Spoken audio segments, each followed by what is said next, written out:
Vamos dar continuidade ao que temos aprendido nessa parte inicial da farmacologia.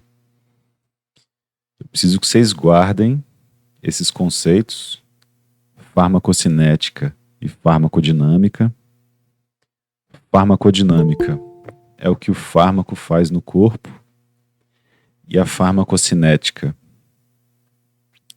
é o que o corpo faz com o fármaco. Resumindo tudo, né?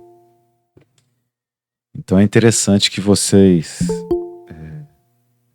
percebam aí alguns conceitos relacionados à cinética e à dinâmica que são comuns para todos os fármacos que existem. E o profissional de saúde, querendo ou não, ele sempre está aprendendo, né? Então, durante o exercício da profissão de enfermeiro e enfermeira, vocês todos os dias estarão buscando informações na literatura, seja em artigos, seja nas bulas dos medicamentos que eu mostrei para vocês, né, o bulário da Anvisa. Vejam que já fica aqui na minha área de trabalho. Todo dia eu uso esse bulário da Anvisa para fazer as nossas aulas, para tirar dúvidas sobre medicamentos, etc.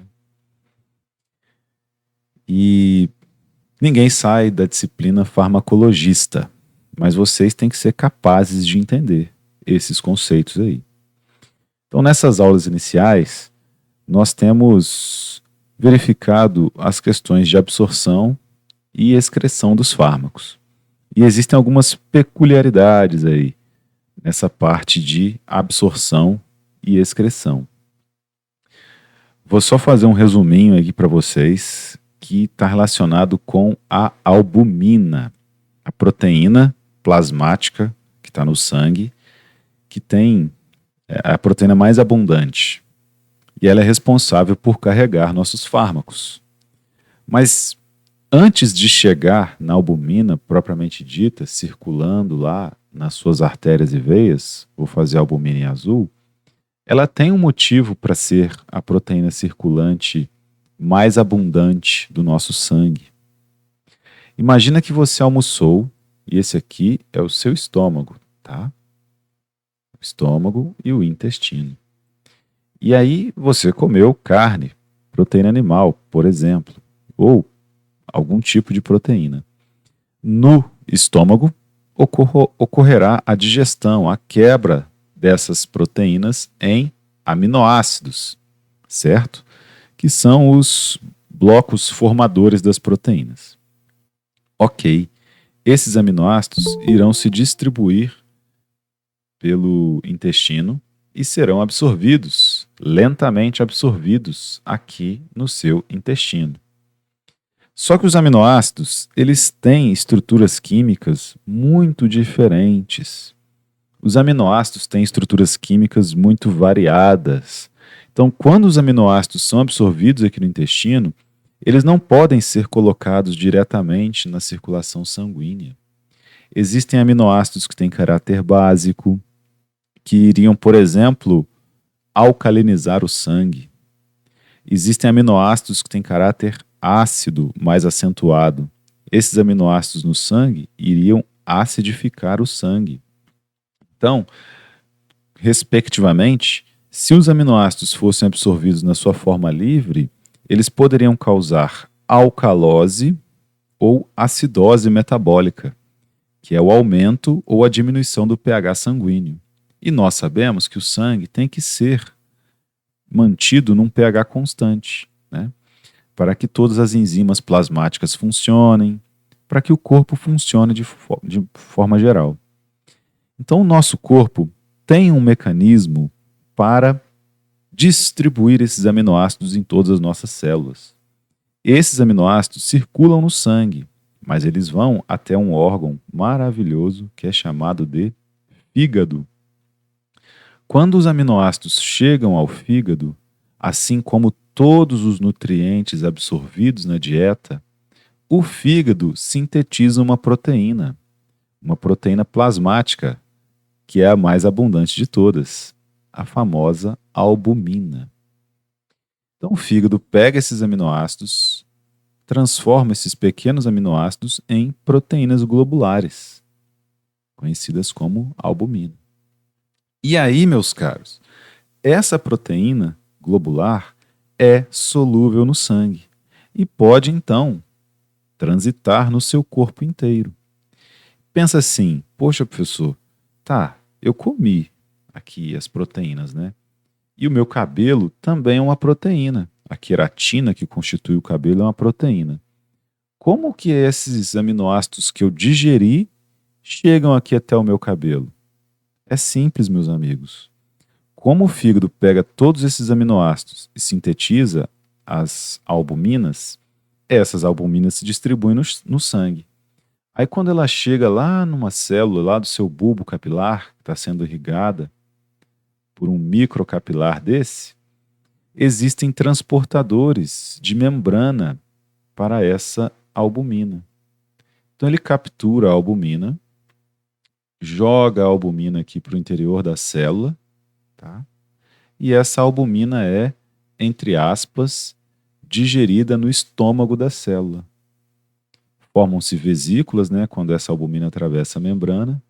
Ela é digerida aqui novamente e esses aminoácidos finalmente chegam aqui na sua célula para serem utilizados para síntese de outras proteínas, para síntese da queratina, síntese de proteínas de membrana, e assim funciona o seu metabolismo. Então, o único jeito de absorver aminoácidos é o que nós chamamos de tudo ou nada. É o princípio do tudo ou nada. Na suplementação que muitos atletas fazem em academias, não adianta usar um único aminoácido ou 3 ou 4 aminoácidos em grande quantidade. Por quê, meus amigos? Se você é atleta, se você malha, se você convive nesse meio, para aquelas pessoas que estão usando um único aminoácido em grande quantidade, não tem efeito. Por quê? Porque quando esses aminoácidos chegam aqui no fígado, eu preciso sintetizar a albumina. E na albumina existem vários aminoácidos que a constituem em concentrações diferentes.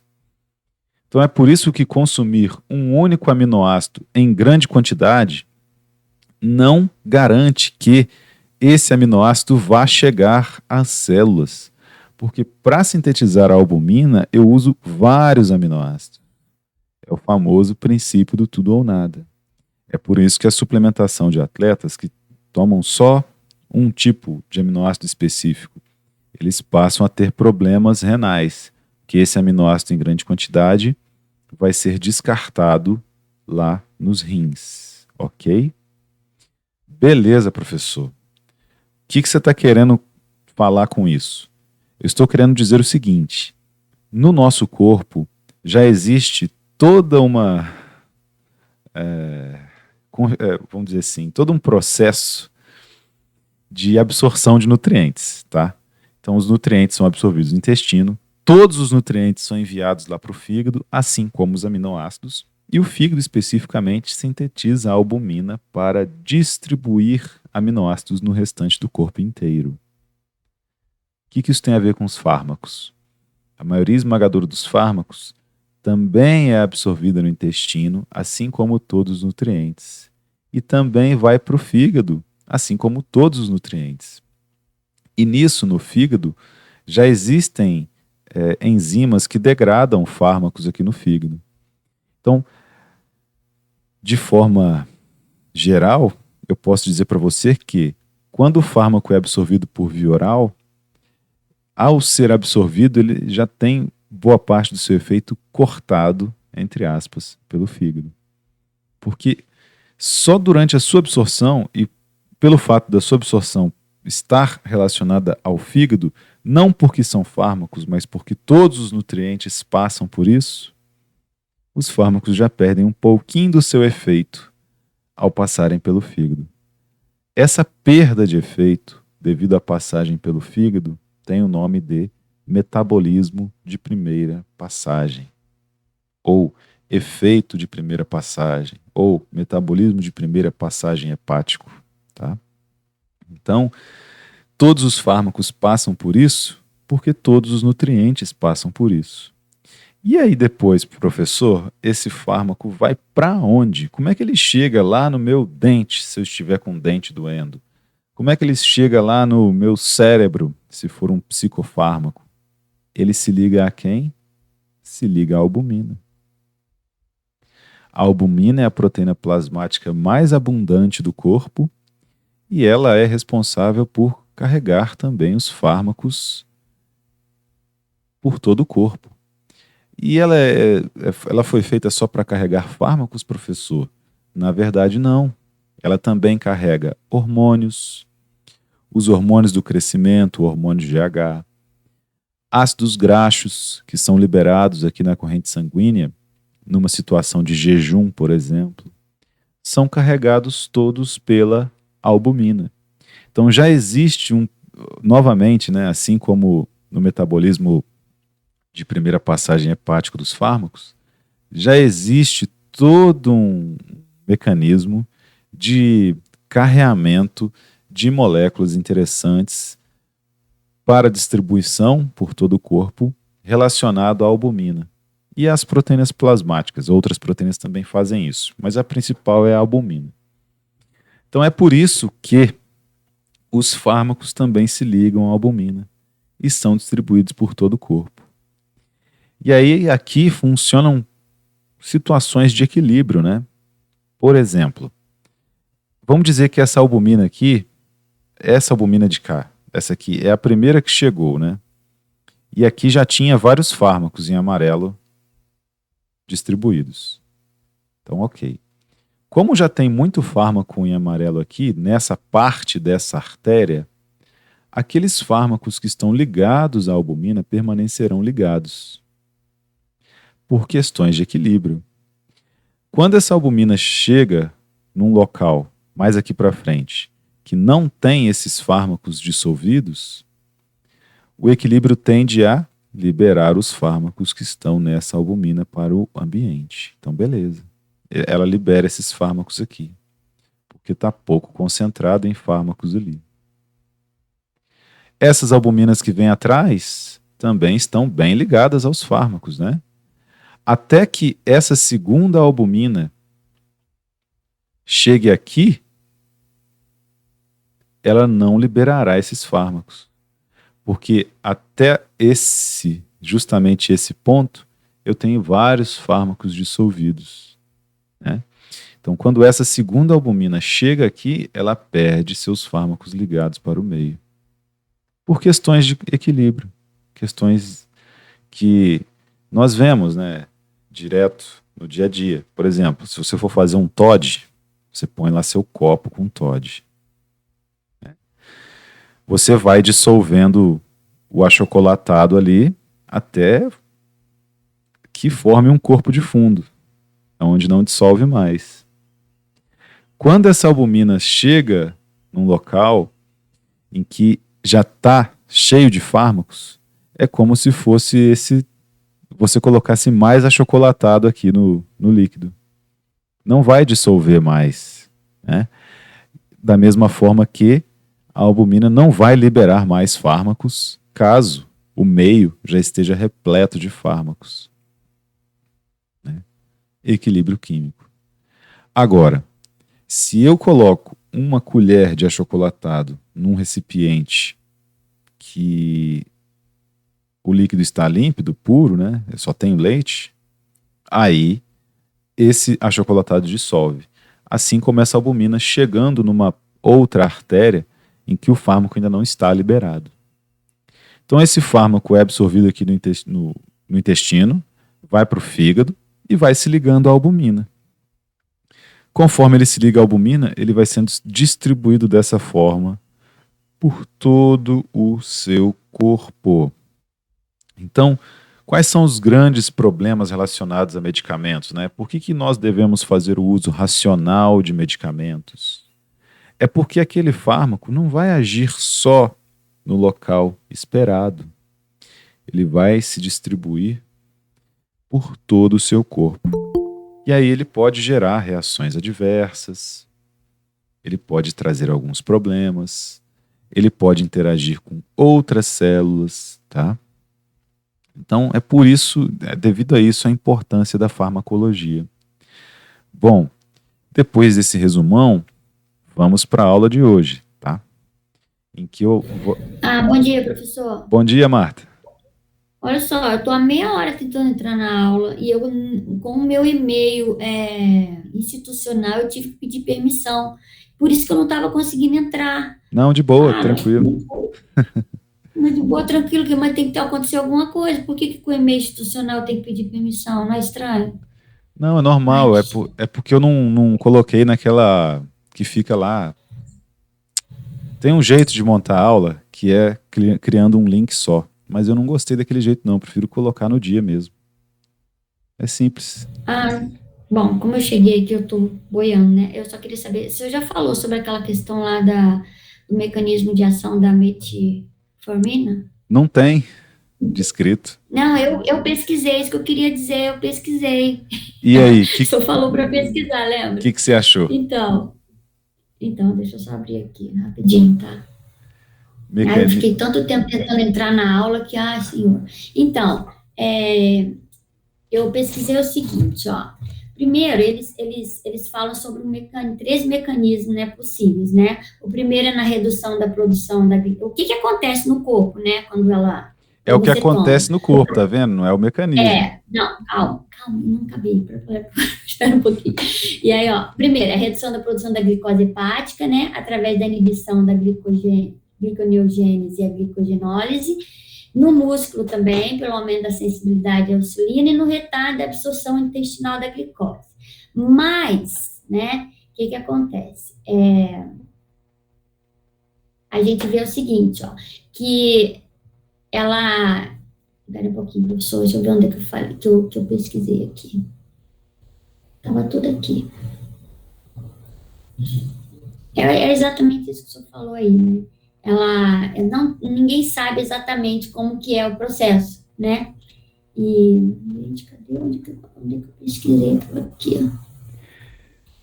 E E- aí eu vi isso no artigo, né? Que ninguém tem. Aí teve um artigo que eles, eles pesquisaram sobre isso, e aí eles concluíram o seguinte, que tem a ver com uma enzima, a MPK, não é isso? É que não está aqui, eu não estou achando agora. E aí eles sugerem, né, que ela estimula essa Sugere. enzima, a MPK, que eu até não consegui achar exatamente o significado dela, e aí eles dão alguma sugestão, né? O que pode acontecer? Porque apesar dela ser utilizada desde os tempos antigos, ninguém ainda conseguiu concluir qual que é a mágica dessa. Era só isso que eu queria dizer, que eu pesquisei pra caramba sobre isso. Sim, e veja poxa, vários fármacos que existem e são utilizados, ninguém sabe o mecanismo de ação, mas funcionou empiricamente, né? A experimentação deu certo. E a metformina é um caso clássico de um fármaco excelente, que na verdade mesmo ninguém ainda determinou como é que funciona. A gente sabe os efeitos dela. Todos esses efeitos que você sugeriu aí estão todos relacionados lá com o que a gente viu em bioquímica. Você lembra que a gente guarda os açúcares no formato de glicogênio e aí gasta esse glicogênio no jejum. Quando a gente está de jejum, a gente diminui, a gente produz, né, sintetiza mais moléculas de glicose por meio da gluconeogênese, a partir de esqueletos de três carbonos, a partir do lactato, a partir da alanina, que é um aminoácido, né? Beleza, isso aumenta a glicemia também. Mas eu acho que isso não é o principal, porque a gluconeogênese ela tem uma pequena participação no aumento da glicemia. Tem outras coisas aí envolvendo a metformina que ninguém sabe. Ela aumenta, por exemplo, a longevidade dos pacientes. E aí, como é que explica isso? Os pacientes que fazem uso, em comparação com quem não faz, vivem mais tempo. Então, são mistérios ainda, né? Que a gente não tem noção por onde vai, por onde passa. E isso está relacionado aí com a farmacodinâmica, que é o papel do fármaco no corpo, né? Qual é o mecanismo de ação dele. Eu estava fazendo antes, Marta, só uma breve revisão aí da farmacocinética, explicando detalhadamente como é que os fármacos são absorvidos e, ao serem absorvidos por via oral, boa parte deles já é eliminada. Aí, para os alunos que entraram agora, que foram transferidos, vale a pena dar uma olhada nas aulas anteriores, que estão aí na plataforma, explicando também de forma detalhada como é que ocorre essa absorção, como é que ocorre essa excreção, tá? Na aula de hoje, a gente vai dar aí continuidade, fazendo essa revisão, nós já fizemos. Vamos falar de distribuição dos fármacos, que eu também já falei com vocês, a respeito aí da albumina e as proteínas plasmáticas que distribuem os fármacos aí para todos os tecidos. E vamos falar também do sistema nervoso central e o líquido cérebro-espinhal. Quem fez o nosso corpo, meus amigos, colocou aqui no cérebro, em todos os capilares aí presentes no cérebro, uma barreira. Então, toda vez que tem uma artéria, por exemplo, está levando sangue lá para o cérebro, até aqui, antes de chegar no cérebro, ela vem normalmente só com essas células epiteliais. Quando ela entra no sistema nervoso central, meus amigos, ela é protegida dos três, tridimensionalmente falando, né? Ela é protegida. Aqui a gente só vê em 2 dimensões, mas essas células oclusivas estão em todas as direções aqui. Isso faz com que fármacos que venham aqui circulando, e os fármacos circulam por todo o seu corpo, porque eles vão ligados à albumina, a maioria dos fármacos que não interage com o sistema nervoso central, que não tem efeito no cérebro, não tem esse efeito porque essas células impedem que esses fármacos entrem.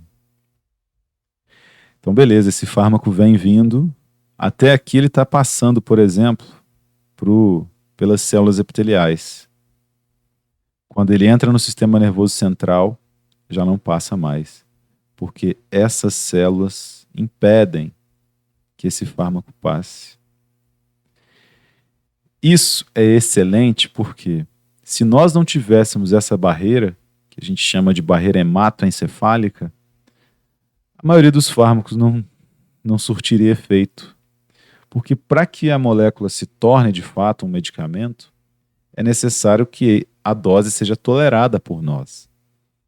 E a barreira hematoencefálica impede que efeitos adversos ocorram a nível de sistema nervoso central, porque ela filtra os fármacos que podem entrar ou não aqui no sistema nervoso central.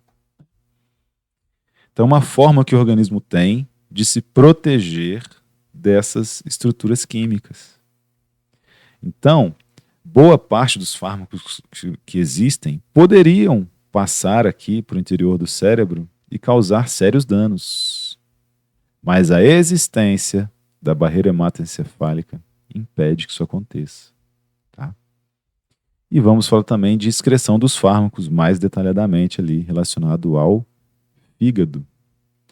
E um caso interessante que toda mulher deve saber, e vocês têm que saber para orientar também as pacientes do sexo feminino, sobre antibióticos e a recirculação enterohepática, junto de anticoncepcionais.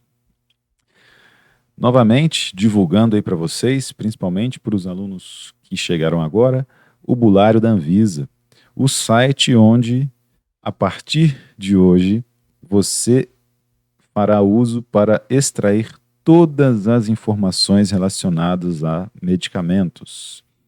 Nesse site, você vai colocar o nome do fármaco, né, e fazer uma pesquisa. E aí você terá acesso à bula do profissional. É a nossa bula, que tem as informações mais detalhadas sobre a farmacocinética, a farmacodinâmica. É o único jeito de aprender, de fato, a farmacologia, tá? É exercitar isso no seu dia a dia. Correr atrás e cuidar de perto da saúde dos nossos pacientes. ou dos nossos parentes também, porque a gente sempre tem alguém na família tomando algum medicamento. Então vale a pena baixar essas bulas, elas vêm em PDF, as bulas do profissional, e dar uma olhada para de fato aprender, assimilar esse conteúdo. Você também pode usar o Google Acadêmico e, caso não encontre esses artigos, use o Sci-Hub para desbloqueá-los, ok? Aqui a nossa famosa tabela periódica. Como vamos falar um pouquinho de eletronegatividade, eu resolvi fazer esse resuminho aqui para vocês. Calma, não cai química orgânica, química inorgânica na nossa prova. Isso aqui é só para comentar, conhecer. Vale a pena conhecer aqui a tabela periódica. Vamos. Bom, meus amigos, a tabela periódica ela se divide aqui em famílias, né? Existe a família 1A, que é essa aqui, 2A, 3A, 4A, 5A, 6A, 7A e a família dos gases nobres, né? 8A. O carbono, quando ele foi preso, ele chegou para o delegado e falou assim: eu tenho direito a 4 ligações. Por isso que o carbono faz 4 ligações. E aí ele é colocado na família 4A. Ele tem 4 elétrons na camada de valência. Tá? Então até o carbono, até os elementos que têm 4 elétrons na camada de valência, eles preferem pegar 4 outros elétrons doados por outros elementos menos eletronegativos e fazer essas ligações. Na época do Orkut, tinha até uma comunidade que tem o pena do hidrogênio, porque a família 1A é a família dos metais alcalinos. Só que o hidrogênio não é metal, né? Lítio, sódio, potássio, todos metais. Ó. O hidrogênio é um gás, mas ele tem um elétron na camada de valência. Então ele vem aqui para a família 1A também. Então por que existe, por exemplo, o cloreto de sódio? NaCl. Até a família 4 aqui, ó, os átomos, né, até, vamos dizer assim, a família 4, 5, 6 e 7, eles preferem pegar elétrons de outros elementos para fazer ligações. Mas geralmente aqui até a família 3, para que esses átomos atinjam, né, o octeto, que é a famosa regra do octeto, eles doam esses elétrons. Então é por isso que o hidrogênio da família 1A doa seu elétron para esse carbono, e aí 4 hidrogênios doam esses 4 elétrons. Vou desenhar só os elétrons ali das ligações agora. Olha os elétrons do carbono, ó, da camada de valência do carbono. 1, 2, 3, 4. Os elétrons do hidrogênio, 1, 1, 1, 1. Quantos elétrons tem? 1, 2, 3, 4, 5, 6, 7, 8. Todo mundo quer ser nobre, né? Você também joga na Mega Sena da virada para ver se adquire uma grande soma de dinheiro para também ser um nobre. E a gente sabe que os nobres não se misturam, né? Assim são os gases nobres aqui da família 8A. Então todo mundo quer ficar que nem eles, com 8 elétrons na camada de valência. Aí eu te pergunto, sódio, família 1A, ele tem 1 elétron na camada de valência. E o cloro, família 7A, halogênios, né? Como é que você nunca mais vai esquecer aqui a família 7A? Flamengo, Clube Brasileiro Invencível. Flúor, cloro, bromo e iodo. 7A, eles têm 7 elétrons na camada de valência. Então, para que esses caras aqui da 7A sejam nobres, eles precisam ganhar um elétron. E para que esse pessoal daqui, da família 1A, se tornem nobres, eles precisam perder um elétron. E aí, junta-se a fome com a vontade de comer. Você pega o pessoal da 1A e da 7A, quando o sódio doa esse 1 elétron para o cloro, ele atinge o octeto. E o sódio, ao doar, as camadas eletrônicas são assim como uma cebola, né? O sódio está completo, ele é nobre, só que só tem 1 elétron transitando aqui na última camada dele. Quando ele doa esse elétron para o cloro, que tem 7, os dois atingem o octeto e a ligação é feita. É por isso que existe cloreto de sódio lá na sua cozinha. 1, 2, 3, 4, 5, 6, 7. Esse aqui é doado para cá, atinge o octeto. E quando ele sai, nós temos aqui o octeto do sódio também acontecendo. Então é por isso que existe a ligação entre o cloreto de sódio, entre o cloreto de sódio, né? Entre o sódio e o cloro. E isso também está relacionado com a eletronegatividade. Esses elementos aqui da família 7A são muito eletronegativos, eles têm muita afinidade pelos elétrons. É por isso que o cloro pega esse elétron do sódio. Tá? O flúor é o elemento mais eletronegativo da tabela periódica. Então a eletronegatividade vem da esquerda para a direita e de baixo para cima. Em contrapartida, o frâncio é o elemento menos eletronegativo da tabela periódica. Só que ele é o elemento mais bem informado da tabela periódica. Por que ele sabe de todas as informações que existem? Porque ele está do lado do rádio. Tá? Então ele fica sabendo de tudo. Mas enfim, aqui você já percebe que quanto mais eletronegativo, quanto mais perto do flúor, maior é a avidez que esse átomo tem por puxar os elétrons. E quando esse átomo puxa o elétron, ele fica mais negativo, né? E de quem ele puxou esse elétron fica mais positivo. Enfim, nós vamos precisar de algum conhecimento relacionado a isso mais para frente. Aqui o raio atômico, que é outra forma de te mostrar que o elemento é muito eletronegativo. O flúor estava aqui, ó. Olha o raio atômico do flúor, como é bem pequenininho. E olha o raio atômico do frâncio, como é bem grandão. Então, o átomo tem, que nem a gente sabe lá do ensino médio, né? Prótons e nêutrons no interior e os elétrons circulando. Se o raio atômico é bem pequeno, isso indica que o elemento é muito eletronegativo, que ele atraiu esses elétrons lá para o interior, né? E aí o raio atômico é bem pequeno. A gente exclui dessa análise aí gases nobres e hidrogênio, tá? Leva em consideração só os demais elementos. Os gases nobres nem reagem com ninguém. Então vamos falar de distribuição dos fármacos. Lá no começo da aula, eu já fiz essa pequena revisão com vocês, relacionada aí à absorção. E aí tem alguns outros fatores interessantes que vocês não vão precisar decorar, basta aprender. Um deles está relacionado com a absorção dos fármacos e o metabolismo de primeira passagem. Por que que os fármacos vão todos para o fígado? Porque todos os alimentos vão para o fígado, né? Débito cardíaco, fluxo sanguíneo, permeabilidade capilar e volume tecidual também alteram a distribuição dos fármacos. Pensa o seguinte, vamos dizer que o coração está insuficiente, está bombeando pouco sangue pelo corpo do paciente. Isso vai fazer com que ele absorva os fármacos mais rapidamente ou mais lentamente? Isso mesmo, mais lentamente. O sangue circulando lentamente, como que ele vai lá para o fígado? Vai demorar mais para chegar no fígado. Chegou no fígado, o sangue que está passando aqui para que o fármaco possa se ligar à albumina está passando em uma capacidade menor. Então, menos fármaco estará ligado. E aí essa albumina transitando pelas artérias, que nem eu mostrei para vocês, e aí entregando esses fármacos, né? Vamos dizer que essa aqui é a mesma molécula de albumina, tá? Quando ela está ligada aqui aos fármacos, né?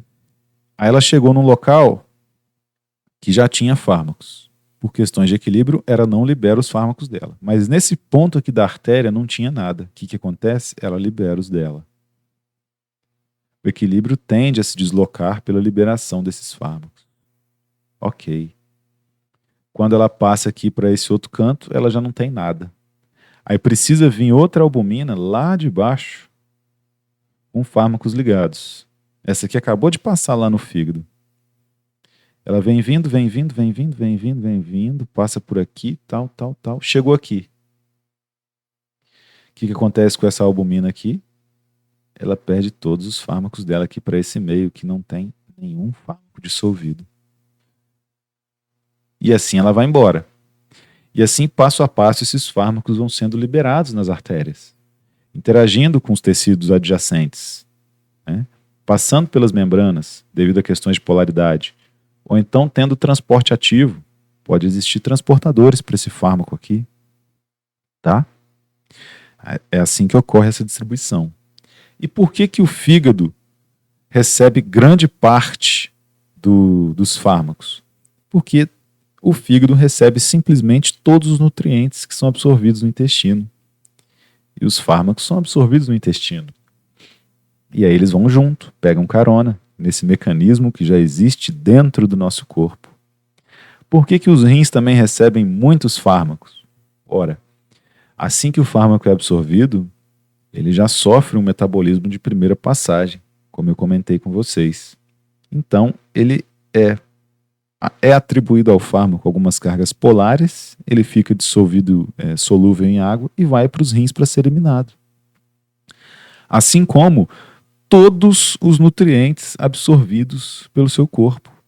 Nem tudo que você come será empregado em algum local para a síntese de algum componente. Boa parte do que a gente come vai direto para a urina. São pigmentos, por exemplo. São compostos que não reagem com o interior do nosso corpo, que não tem serventia, vai tudo para a urina, né? E o cérebro? Vamos fazer um paralelo aqui. Lá no seu coração, lá no seu pulmão, quer dizer, você faz as trocas gasosas. Para onde vai o sangue mais oxigenado, que acabou de trocar de gases, que acabou de ser as hemoglobinas, né? Acabaram de liberar o CO2 e capturar átomos de oxigênio. Para onde que esse sangue vai primeiro? Esse sangue vai lá para o cérebro, né? Vamos fazer um paralelo aqui com o usuário de entorpecentes, tá? O paciente que é usuário de crack. Por que que ele tem aquela sensação relacionada ao crack? E ela é instantânea praticamente. Porque o crack vai via pulmonar direto para o cérebro, junto desse sangue que foi recentemente oxigenado. O sangue mais oxigenado do seu corpo vai para o cérebro primeiro. E aí lá no cérebro, ele é capaz, o crack, né, aquela estrutura química ali presente, de atravessar a barreira hematoencefálica que eu comentei com vocês. E aí ele chega lá nos neurônios e exerce seus efeitos tóxicos, né?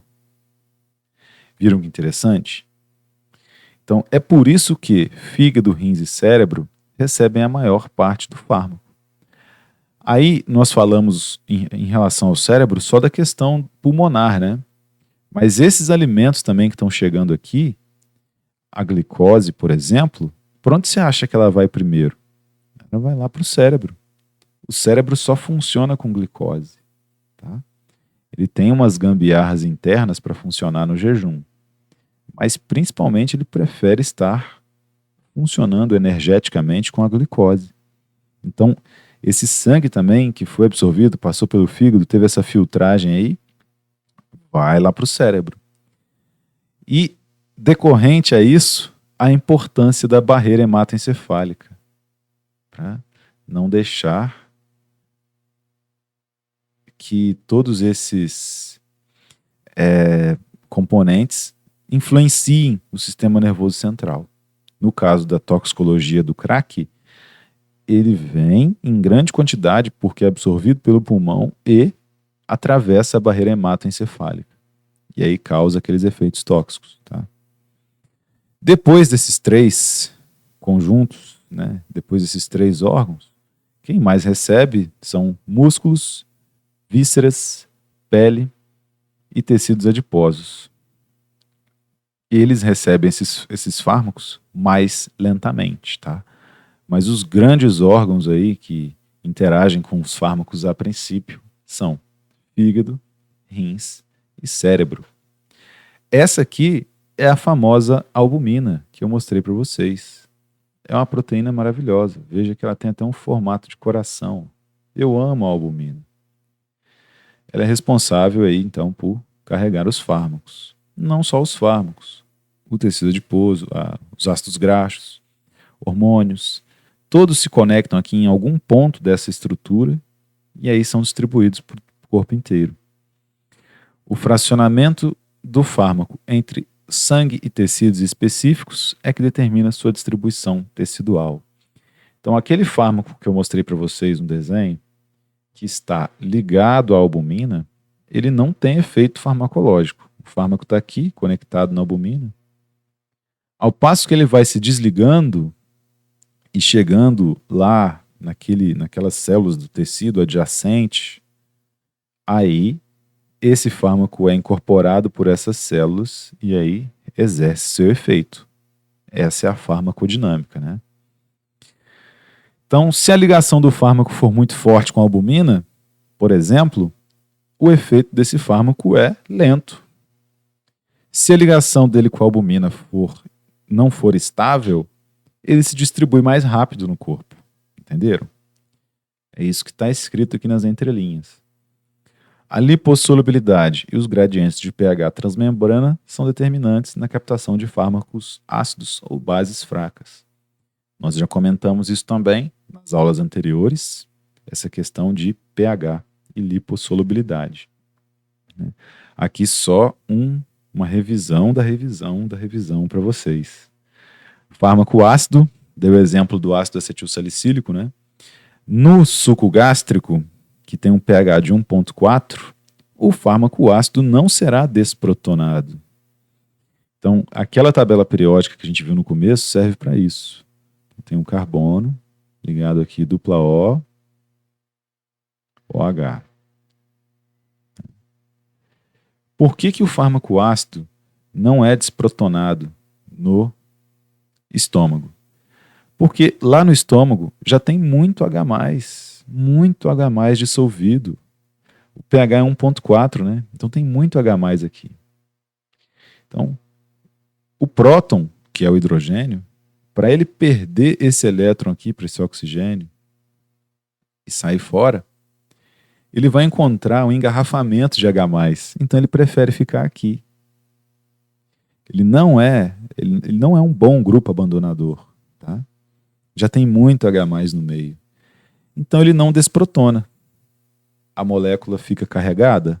A molécula de ácido salicílico? Não.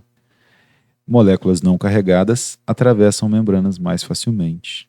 Veja que nessa figura aqui, que costuma até mesmo cair em concurso, essa seta aqui está mais gordinha. Então, como é que é a tendência do equilíbrio químico aqui? Que o fármaco esteja na forma não ionizada. HA, tá vendo? É o hidrogênio, é o próton ligado à hidroxila, nesse caso. Aí, quando esse fármaco chega no plasma, o pH lá é levemente básico. Aí a situação é diferente. Ele não encontra um engarrafamento de H+ lá no plasma. Lá no plasma, pelo contrário, ele encontra componentes que estão doidos para adquirir uma carga positiva. Ele encontra lá os OH-, que estão doidos para vir e pegar esse próton aqui e virar H2O. Tá? Então é onde aqui no plasma, essa seta de baixo aqui está mais gordinha. Então o HA desprotonado vai perder esse elétron aqui para esse oxigênio. E aí essa estrutura fica com a carga negativa. Ficando com a carga negativa, o que acontece? Ela já pode ir lá para a urina e ser eliminada. É lógico que não são todos os fármacos, todas as moléculas que vão passar por isso exatamente nesse momento. Não. Mas boa parte delas, por ter adquirido essa carga negativa, ficarão solúveis em água, ficarão polares e já serão enviadas lá para os rins para serem filtrados e excretados. Tá?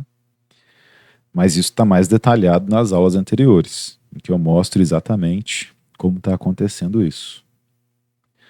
O determinante mais importante do fracionamento entre sangue e tecidos é a ligação relativa que o fármaco tem às proteínas plasmáticas.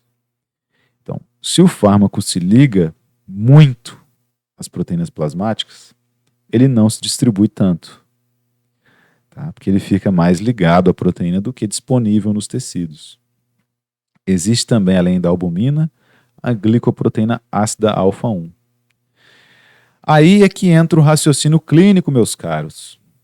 O seu paciente, que deu entrada lá no hospital, ele está com hipoalbuminemia, uma concentração de albumina no plasma abaixo de 3,5 gramas por decilitro. O que você me diz? A minha terapia medicamentosa vai dar certo nesse paciente? Poxa, falta nesse paciente simplesmente a proteína que vai distribuir esse fármaco no corpo inteiro, certo?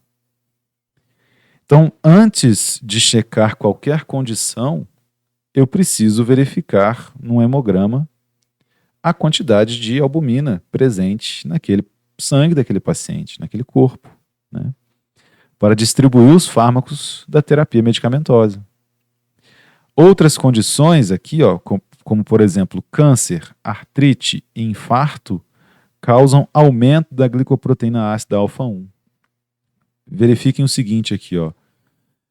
Temos lá, no paciente normal, uma quantidade de albumina e uma quantidade dessa glicoproteína ácida alfa-1. Os fármacos se ligam a ela. Beleza, os fármacos são distribuídos e quem é ativo é aquele fármaco que não está ligado a essas proteínas, porque ele pode interagir com as células, certo? Se essas condições aqui aumentam a quantidade de glicoproteína ácida alfa-1, eu tenho uma maior interação do fármaco com o corpo ou uma menor interação do fármaco com o corpo? Muito bem, uma menor interação. Porque se eu aumentei a quantidade de glicoproteína ácida alfa-1, eu aumentei a quantidade de fármaco ligado à proteína. Se o fármaco está ligado à proteína, ele está aqui no corpo exercendo o seu efeito dinâmico? Não. Ele está aqui ligado na proteína plasmática. Ele não vai entrar nas células. Tá? Então é por isso que em pacientes que sofrem dessas doenças crônicas, mas o medicamento não está fazendo efeito. E ninguém sabe explicar por quê. Pode ser devido ao aumento na glicoproteína ácida alfa-1. Mas o menino, a criança, o paciente criança, né? Está tomando medicamento e não sara de jeito nenhum. Será que ele está com uma hipoalbuminemia? Será que ele tem alguma condição patológica que diminuiu a quantidade de albumina? Será que ele está se alimentando direito? Tá? Esse é o tipo de raciocínio que eu quero de vocês. Fármacos podem ligar-se especificamente a componentes teciduais ou, se apolares, né, podem acumular no tecido adiposo. Então, se o fármaco for bastante apolar, ele fica acumulado lá no meio do tecido adiposo. Uma curiosidade para você não se esquecer mais disso, que foi o exemplo que me foi dado na época que eu fazia farmacologia e eu não esqueci nunca mais. Paciente que toma, por exemplo, a sibutramina para emagrecimento, né? A sibutramina é um fármaco que consegue controlar o apetite, né? Beleza. Só que a sibutramina é bastante apolar. Então, ela fica acumulada no tecido adiposo. Aí o paciente tomou sibutramina há 10 anos para tentar emagrecer lá e tal. Não deu certo. Continuou obeso. Aí ele vai e faz a bariátrica. A sibutramina está aqui em vermelho, ó, no meio das gorduras do tecido adiposo. Quando ele faz a bariátrica, ele perde de forma repentina 20 quilos. Por quê? Não tem jeito. O corpo entra num jejum tão deprimente que todos esses ácidos graxos vão para o sangue. Tá? Vão ser liberados para o sangue, vão se ligar a quem? Nossa amiga albumina aqui, e vão se distribuir no corpo inteiro para serem usados como energia. Só que quem que vai junto? A sibutramina sai também. A sibutramina que o paciente nem sabia que tinha mais.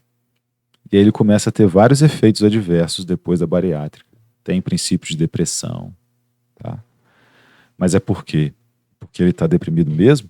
Não. É porque ele fez uso daquele medicamento, anos e não deu certo. Beleza? Então existem também tipos de efeitos adversos aí, retrógrados, né?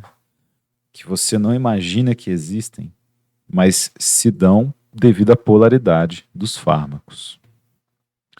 Sistema nervoso central e o líquido cérebro-espinhal, que também chamamos de líquor.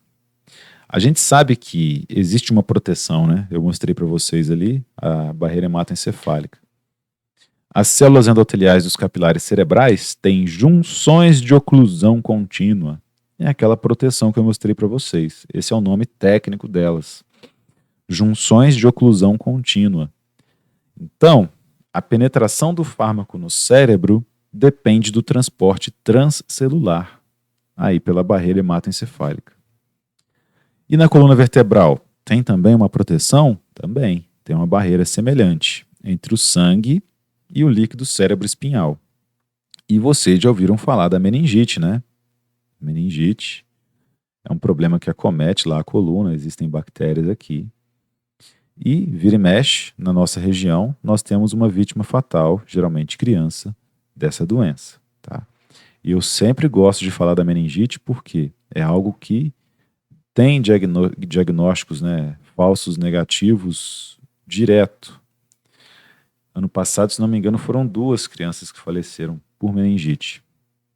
E aí, o que acontece? A criança tem febre, 1 ou 2 dias de febre, vai no posto, vai no hospital, de pirona e volta para casa. Enquanto as bactérias estão lá, se proliferando dentro da meninge. E aí, o que acontece depois de um dia? A criança evolui a óbito. Não tem como mais, porque é uma região extremamente sensível. Depois que as bactérias se instalam aqui, não tem o que faça reverter esse quadro, tá? E os medicamentos têm que passar aqui por essas membranas, tá? Então eles têm que ser apolares. Mas também existem condições clínicas que alteram a polaridade das membranas. Então, no caso da meningite, a gente vai ver ali depois que o fármaco utilizado, se é uma meningite bacteriana, tem que usar um antibiótico, né? Mas só que quando a meninge está inflamada, essa permeabilidade de membrana muda. E aí o fármaco consegue atravessar. Atravessa essas barreiras, chega aqui e mata as bactérias. E quais são os principais sinais clínicos dessa criança que está com meningite? Ela não consegue encostar o queixo no peito, porque a região das meninges, está cheia de bactérias, né, na coluna. Diz que aqui é a cabeça da criança. Nossa, imagine uma cabeça aqui, né?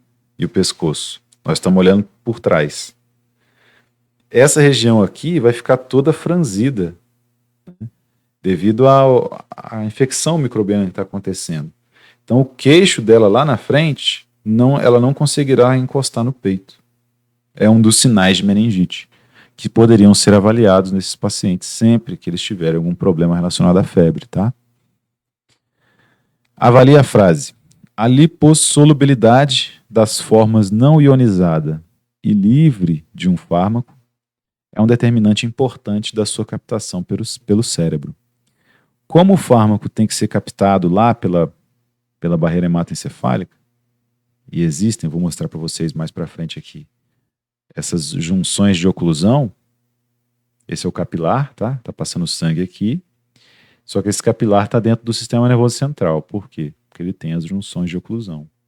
O fármaco tem que atravessar a membrana plasmática dessas células endoteliais, da junção de oclusão, 2 vezes, até que ele chega aqui no neurônio do sistema nervoso central.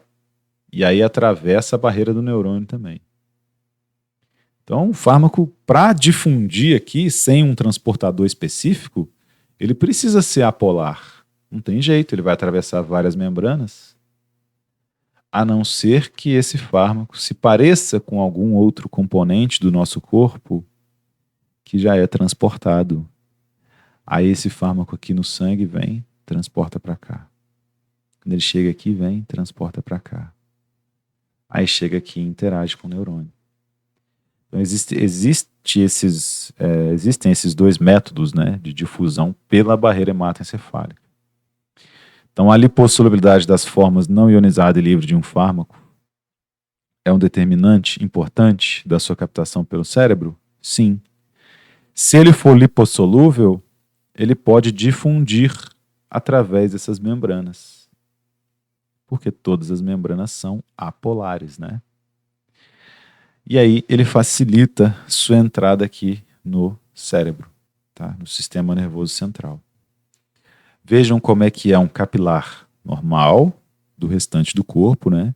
Olha as células endoteliais, aqui dentro, glóbulos brancos, hemácias, plaquetas, glóbulos brancos. E a célula endotelial, ó, com a sua membrana plasmática aqui também. E lá, aqui está a hemácia, ó. Tá? Aqui está o glóbulo branco, aqui nessa figura. Ok. Aqui a célula epitelial, que é essa célula aqui, e aqui as junções de oclusão, prolongamentos dos astrócitos. Então pode existir a difusão lipídica, se o fármaco for bastante apolar, ou o transporte desse fármaco, se houver transportadores. Beleza? Aí ele chega no sistema nervoso central.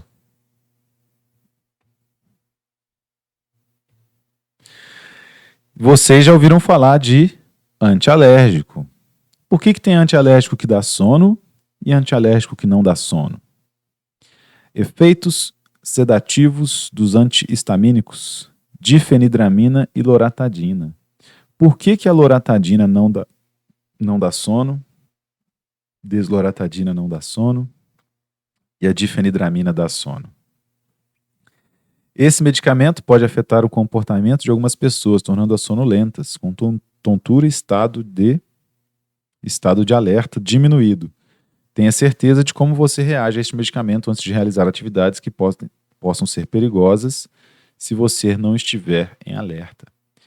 Esses dois anéis aromáticos que estão aqui, meus amigos, conferem muita apolaridade à estrutura da difenidramina.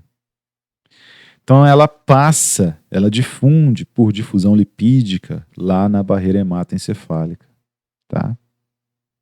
Então, ao tomar esse antialérgico, o sono não teria nada a ver com a alergia, mas o paciente sente sono. Então, esse medicamento está agindo a nível do sistema nervoso central. Está ocorrendo uma depressão do sistema nervoso central.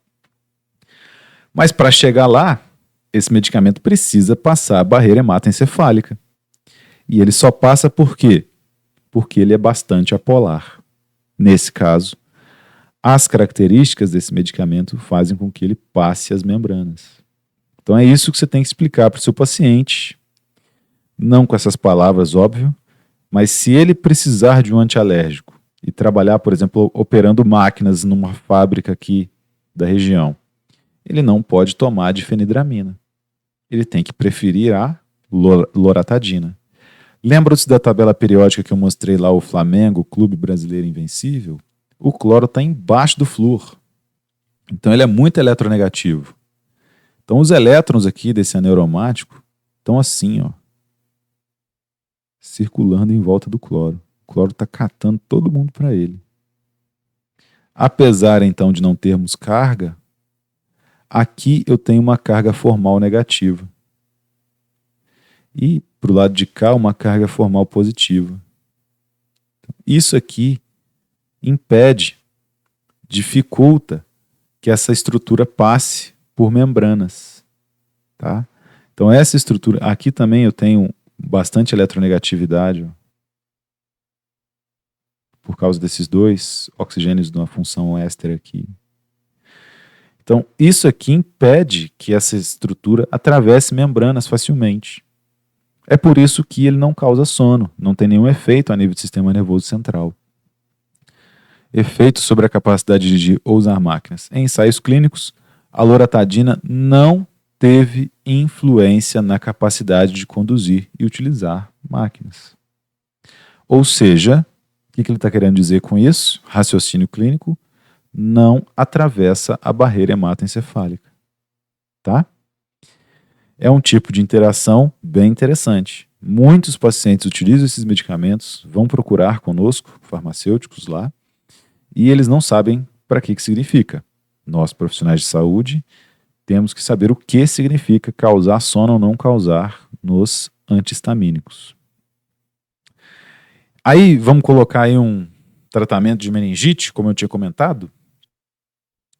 Paciente LJ, 25 anos, deu entrada com febre alta, dor de cabeça e rigidez na nuca. Toda questão de concurso que você vir na sua vida, toda questão que fale rigidez na nuca, suspeite da meningite, tá?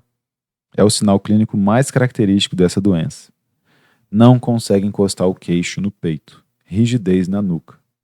Ou consegue, mas com dificuldade, entenderam?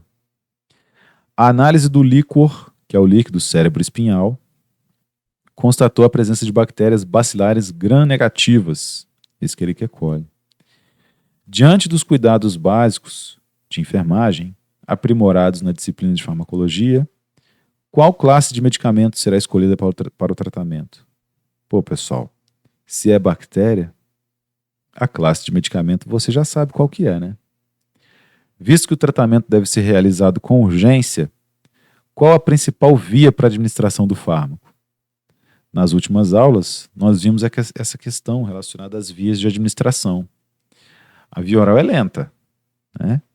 A via transdérmica é mais lenta ainda. A via subcutânea é rápida se for aquoso. Mas é adequado subcutânea nesse caso? Endovenosa? Intramuscular seria ideal? Né? Então esse é o tipo de raciocínio que nós temos que ter, baseado também na nossa experiência, né? A gente sabe que a via oral, pelo menos, impossível, né? De existir aqui, nesse caso. Porque meningite é uma doença séria, pode evoluir a óbito, né?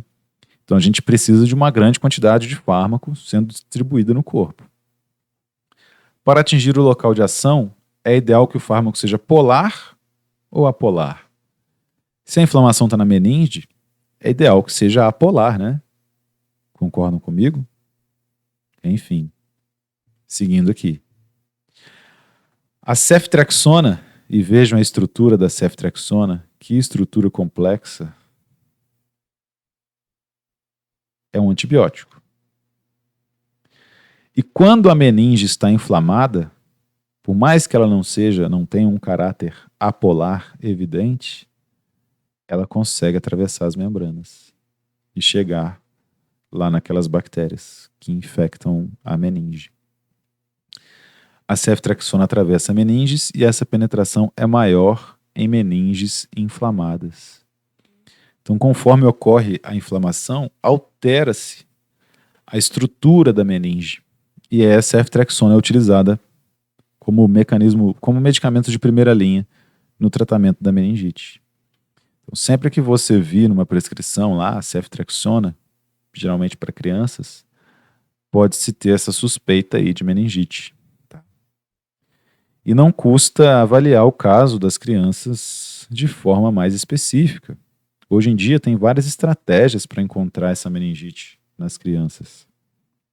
Então vale a pena ter isso pronto no hospital ou desenvolver essa metodologia lá, com testes rápidos, né? Que identificam os anticorpos contra essas bactérias no sangue, assim como a gente tem feito para o Covid. E aí esses fármacos têm que ser excretados, né? Eu falei para vocês que os fármacos polares que têm carga não atravessam membranas. Mas eles não atravessam membranas simplesmente porque eles não interagem com as membranas, não. É porque eles passam a ter uma interação mais forte com a água quando eles ficam polares. Porque a água é um solvente polar. Então, você acha que ele vai deixar a água polar para ir lá se misturar com o pessoal apolar depois que ele adquiriu carga? É ruim, hein? Ele vai seguir o fluxo. Misturado à água, vai lá para os rins. Então, os fármacos são eliminados sem qualquer alteração, podem ser eliminados assim, sem qualquer alteração, ou são convertidos em metabólitos. Avalie a seguinte afirmação: os órgãos excretores eliminam mais eficazmente os compostos polares do que as substâncias altamente lipossolúveis. É verdade, né? Acabei de falar para vocês que os compostos polares, os metabólitos polares, eles vão interagir com a água. E interagindo com a água é que eles são capazes de ir lá para a urina. Se eles ficarem altamente lipossolúveis, eles vão ficar igual o exemplo que eu dei da sibutramina, lá acumulados no tecido adiposo do paciente. Tá?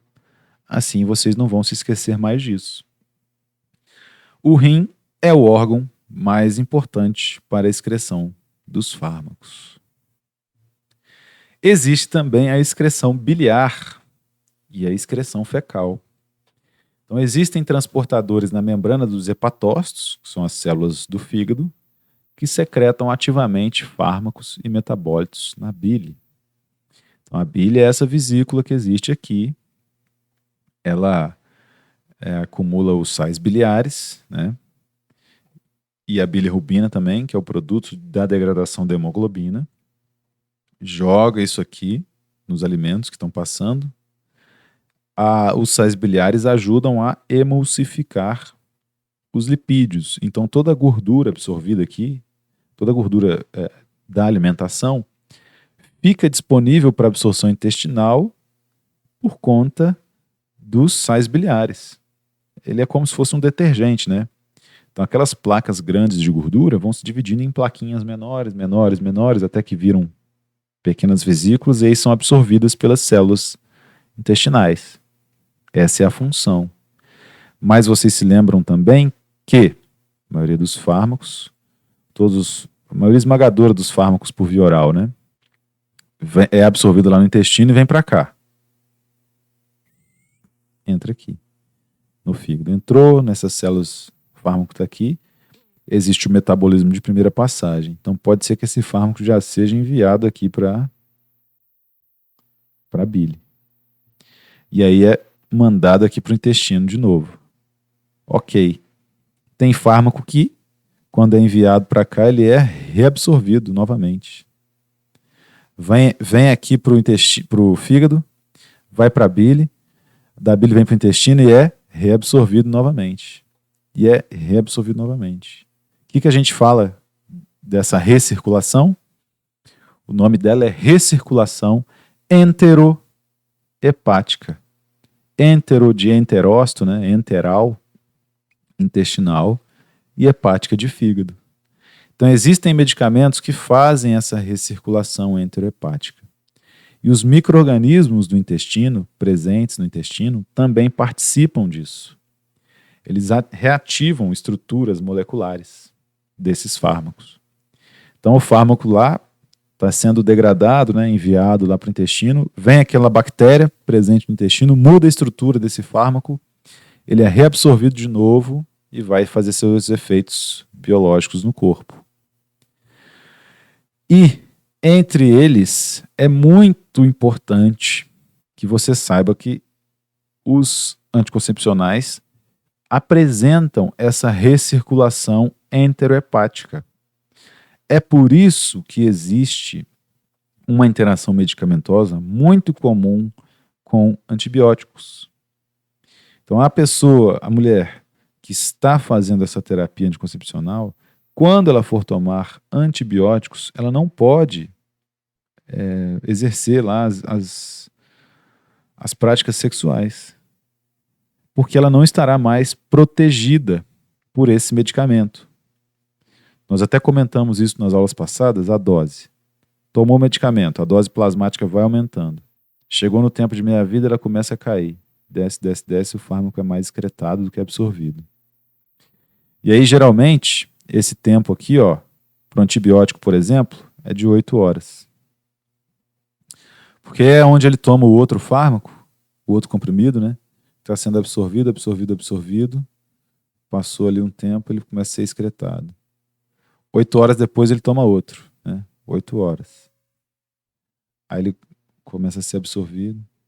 Então, como aqui eu tenho nessa descendente mais excreção e nessa ascendente mais absorção, No final das contas, quando eu vejo a taxa, o nível plasmático de fármaco, ele está constante. Então, a concentração plasmática do fármaco está de acordo com a concentração terapêutica. Então, por mais que ele esteja sendo eliminado aqui deu o tempo certinho dele ser absorvido, porque eu já tomei a outra dose, né? De 8 em 8 horas. Então, o nível plasmático está aqui. No anticoncepcional, o que acontece? É 24 em 24 horas, né? 24 horas. 24 horas. Nessas 24 horas, a concentração plasmática está lá constante. Só que se a mulher toma um antibiótico, isso atrapalha a microbiota intestinal.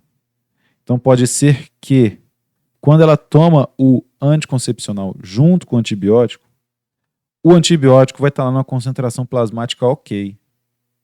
O anticoncepcional não, pode estar flutuando. E aí, por estar abaixo da concentração terapêutica,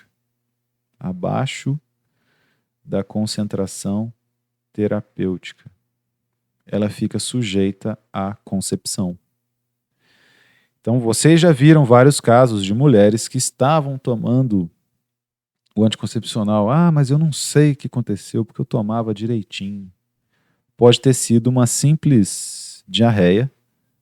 Essa mulher foi, então, ao serviço, procurou o serviço médico, e aí foi prescrito antibiótico para ela sem avisar dessa interação medicamentosa. É por isso que o uso de antibióticos é restrito. Agora nós coordenamos esse uso aí, a presença, né, de uma receita durante a dispensação do medicamento. Tá? É por isso que os antibióticos têm que ser usados de forma racional. É um dos fatores, né, que comprova a seriedade desses fármacos. Por isso que eles não estão sendo vendidos mais sem receita. Tá? Porque eles alteram o metabolismo dos anticoncepcionais. E não adianta que nem todo mundo sabe disso. Ok? Vamos dar uma olhada aqui na bula. Ó. O etinil estradiol e o levonorgestrel são rápido e quase completamente absorvidos no trato gastrointestinal. O etinil estradiol é sujeito a considerável metabolismo inicial, com uma disponibilidade média de 40% a 45%. Esse metabolismo inicial é o metabolismo de primeira passagem. O levonorgestrel não sofre metabolização inicial e é por isso completamente biodisponível. Então, o levonorgestrel não passa pelo metabolismo de primeira passagem hepático, que eu expliquei para vocês. Aqui eles trocam de nome, eles colocam metabolização inicial. Dependendo da época em que a bula foi feita, o nome é diferente. Tá? O levonorgestrel no plasma liga-se à globulina fixadora de hormônios sexuais, SHBG, que é uma proteína plasmática também, assim como a albumina, que o etinil estradiol acaba se ligando. Então, o etinil estradiol liga-se apenas à albumina plasmática e acentua a capacidade fixadora de SHBG. Após a administração oral, os níveis plasmáticos máximos de cada substância ocorrem dentro de 1 a 4 horas. A meia-vida de eliminação do etinil estradiol é de aproximadamente 25 horas. É por isso que você pode tomar um por dia, porque a meia-vida de eliminação é de 25 horas. Então, quando ele começa a ser eliminado, naquelas 25 horas depois, é que você toma o outro que vai ser absorvido. E aí o nível plasmático é constante. É primeiramente metabolizado por hidroxilação aromática, que é como ele se torna mais polar para ser eliminado, né? Mas forma-se uma ampla variedade de metabólitos hidroxilados. O que é hidroxilar? É colocar uma hidroxila, um OH. E o OH é o quê? É polar. É para ele se ligar a quem? A água, meus amigos. É assim que ele vai sendo eliminado do corpo. O etinil estradiol conjugado é excretado na bile e sujeito à recirculação enterohepática. Então, cerca de 40% do fármaco é excretado na urina e 60% eliminado nas fezes. Então, nessa recirculação enterohepática é que ele volta para o seu sangue, para o sangue do paciente, né? e ele mantém o seu nível plasmático. Se eu retiro essa recirculação, eu submeto essa paciente à gravidez, porque o nível plasmático não estará protegendo essa pessoa da concepção, tá? É assim que funciona, então, essa interação medicamentosa. E aí, coloquei, por final aqui, um exemplo para vocês também. Essas atividades não valem nota, meus amigos, é só uma preparação para a época das provas, tá? Homem, 32 anos, é levado até um hospital apresentando sinais de desidratação. O paciente relata que faz uso do diurético hidroclorotiazida, seguindo a posologia adequada. O histórico do paciente indica hepatite C. Pessoal, hepatite C, problema hepático, né? Ou seja, se o rim é o principal órgão que excreta fármacos, ele vai ter problemas para excretar esses fármacos, né? E se eu tenho problema para degradar os fármacos, o que acontece com o teor plasmático desse fármaco? Aumenta. Aumenta a concentração plasmática dele, né? Aumentando a concentração plasmática do fármaco devido à baixa excreção, posso ter efeitos adversos desses fármacos? Efeitos que são inclusive semelhantes a uma superdosagem? Posso, né? Olha, os exames laboratoriais indicaram altos níveis séricos das enzimas hepáticas AST, AST, aspartato aminotransferase, e ALT, ALT, alanina aminotransferase. E olhos levemente amarelados, sinal de altos níveis de bilirrubina. A bilirrubina tem que ser enviada lá pelo fígado, né, para a bile. Nem isso está acontecendo no fígado do paciente, por isso que ele está com icterícia. AST e ALT são enzimas que geralmente não, que sempre estão dentro do hepatócito. Temos aqui a AST e a ALT. Se eu encontro níveis elevados dessas enzimas no sangue, quer dizer o quê? Que essa célula se rompeu e liberou AST e ALT no sangue. Então essa célula está morta. Tem células hepáticas morrendo nesse paciente. Por isso que AST e ALT estão altas. Tá? Então, ok. Todas essas características são indicativas de insuficiência hepática. Considerando o processo de biotransformação dos fármacos, responda: por que o paciente apresentou esse efeito colateral, que é a desidratação, mesmo quando o medicamento foi usado na dosagem terapêutica? Por quê?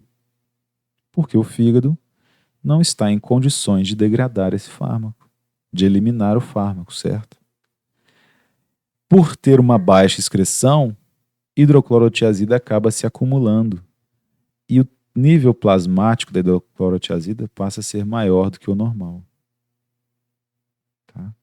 E aí causa o efeito adverso de todo diurético, que é a desidratação. Pode falar.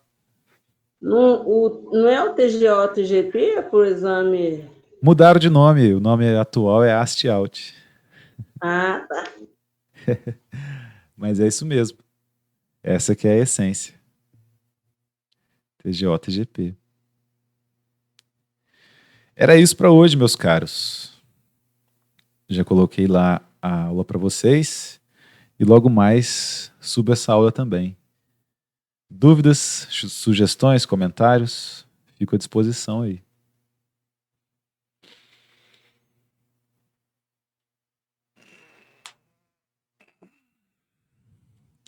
Ficamos assim por hoje, então? Professor, Oi? Pode falar, Dalila. você tem alguma dica, tipo, pra gente estudar, assim, alguma dica pra gente estudar esses fármacos, que seja, assim, um pouco mais fácil para compreender? Você tem algum livro de farmacologia? Não. Dá para buscar na biblioteca. A gente tem uma biblioteca virtual, né? Que se você não tiver o livro, você pode ler o livro por dentro aí do nosso site da Dom Bosco. As aulas estão bem explicativas e eu vou cobrar o raciocínio, tá? Então, essas questões que eu coloco durante as aulas, vocês podem fazer essas questões 2, 3, 4 vezes, porque é isso aí que eu vou cobrar de vocês. Por exemplo, descrever aquela parte lá do fármaco sendo absorvido no estômago ou no intestino não é muito interessante. Aquilo ali é para o paciente, é para o estudante que faz farmácia mesmo, que vai ter que se aprofundar na farmacologia. Mas eu preciso que vocês raciocinem, igual esse último exemplo que eu dei agora. Ó. Hidroclorotiazida, o paciente faz uso, mas ele está com sinal de desidratação. Por quê? Poxa, ele está com haste alto elevadas, está com icterícia, né? Então ele está com problemas hepáticos. Os fármacos são degradados pelo fígado. Então o problema é esse. Insuficiência hepática, os fármacos não estão sendo degradados, a concentração de fármaco está maior do que o normal. Então eu quero que vocês tenham essa capacidade de raciocinar. Beleza? É isso aí que é imprescindível, porque o profissional de saúde, ele tem que ter esse preparo, né, para pensar além do que está enxergando ali. Tem que usar outros exames, igual eu sempre coloco aí esses exames nos nossos problemas, porque a gente tem que enxergar o paciente como um todo, né? Mas no mais, é leitura do Hank Dale de farmacologia, ele tem na nossa biblioteca. Se você pegar lá no plano de ensino, tem os livros lá que constam na nossa biblioteca. E também você consegue baixar na internet capítulos a respeito. Eu vou procurar aqui algum livro que eu tenho para mandar para vocês também. Sobre essa Professor, parte. vê se você também acha assim, ó, igual esses exercícios, mais exercícios assim para a gente poder também ir praticando, porque se praticar, o raciocínio também vai ficar melhor, né? Sim. Eu costumo, e aí vai essa dica para vocês também, tem sites que tem questões de concurso que você consegue ir fazendo, né? Então eu costumo pegar alguma questão que esteja relacionada com a matéria assim nesses sites, para passar para vocês. Mas é que como nós temos alunos novos, nós fomos instruídos a não colocar atividades avaliativas, né? Então é por isso que eu estou colocando essas questões já aí, aula por aula. Se você verificar na aula 1 tem alguma coisinha, na aula 2 tem, a hora que eu falo assim, ó, isso aqui cai em prova. Já são essas questões que eu estou trabalhando com vocês durante a aula. Mas você tem que ir lá assistir a aula, pegar e anotar, entendeu? Lista de exercícios, posso encaminhar, mas geralmente a gente cobra uma pontuação, né, na lista de exercícios. Então vamos deixar mais para frente uma lista aí. Mas esses exemplos de aula, toda aula tem algum exercício que você pode fazer e pensar, raciocinar em cima, tá? Tá bom, professor. Não, eu vi mesmo que nas aulas tem, sim. Toda aula sua tem acompanhado, sempre tem um exercício, assim, para fazer. Mas foi bom você ter falado desse negócio do livro, que eu vou ver na biblioteca. Talvez também no livro deve ter até alguns exemplos, assim, também, né? E isso, no livro tem, é bem mais complicado, porque como é o livro de farmacologia, eles arrocham, né? Mas se você fizer os exercícios do livro de farmacologia, poxa, você está excelente. Aí já pode ir até para pós-graduação na área. Beleza, então? Beleza, professor. Obrigada. De nada, gente. Uma excelente semana para vocês. Fiquem com Deus, tá? A gente se vê semana que vem e qualquer coisa, só mandar mensagem no WhatsApp. Falou? Tchau, Tchau. professor. Bom dia. Tchau, bom dia.